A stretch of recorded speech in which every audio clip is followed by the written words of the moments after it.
Aos 10 de dezembro de 1837, em São Luís do Maranhão, em família de nobres fidalgos portugueses de alta progênie de reis, cujos brasões figuram na Sala de Sintra, nascia o Dr. Miguel Vieira Ferreira, cuja sabedoria deixou perplexo o imperador Dom Pedro II e os doutores. A história do Dr. Miguel ela está ligada diretamente à história do Brasil.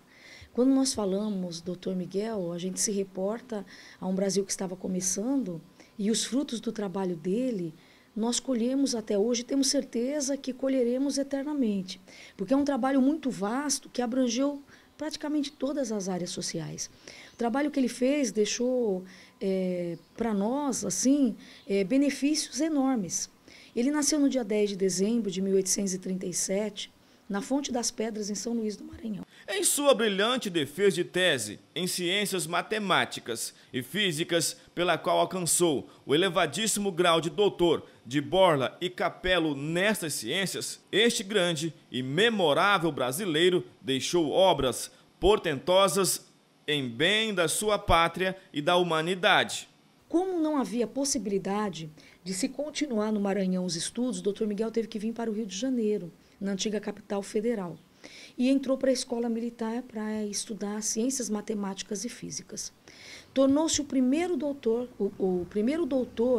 em ciências matemáticas e físicas por defesa de tese perante o imperador, sendo o terceiro doutor do nosso país.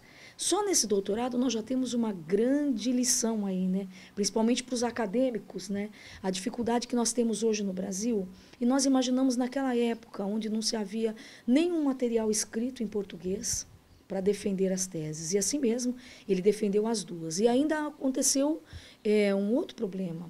Ele veio demarcar as fronteiras aqui na região norte, no Acre, nossa fronteira com o nosso país vizinho, o Peru. Não sei se na primeira expedição, mas se não foi a primeira, foi uma das mais antigas, até que se chegasse, depois de muitos anos, a um acordo. E ele adquiriu a malária, uma moléstia naquela época sem cura, o que encurtou ainda mais o tempo do seu doutoramento. Tendo sido ele o fundador em Três Barras, no meio das matas virgens, da primeira escola daquela região, pois não existiam escolas em Poções, nem nas cidades circunvizinhas. Nesses 19 anos de luta, o Dr. Miguel continuou trabalhando e fundou para nós, as mulheres, a obra que tem um valor que as palavras não podem descrever. A Escola do Povo.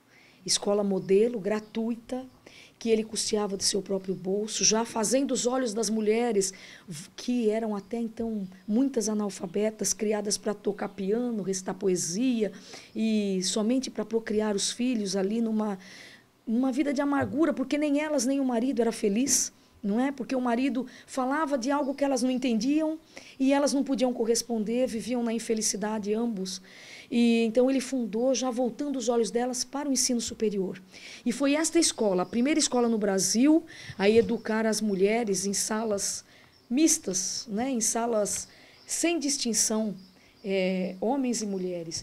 E muitas conferências o Dr. Miguel fez especificamente sobre a mulher e para a mulher.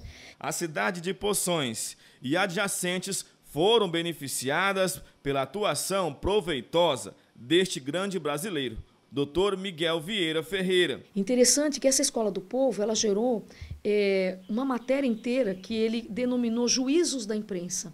E a fama correu até os Estados Unidos, recebendo parabéns, parabenizando, porque educar a mulher no Brasil era uma coisa muito nova, né? E ele teve que, o mais difícil foi convencer a própria mulher. E 19 anos de luta depois nasceu a República. Ele ainda disse que não podia tomar parte do ato de proclamação, porque ele estava cuidando de outros afazeres fora do Rio de Janeiro. E esses afazeres dizem respeito à parte que, para nós, membros da Igreja Evangélica Brasileira, é a mais importante. Ele estava cuidando da igreja.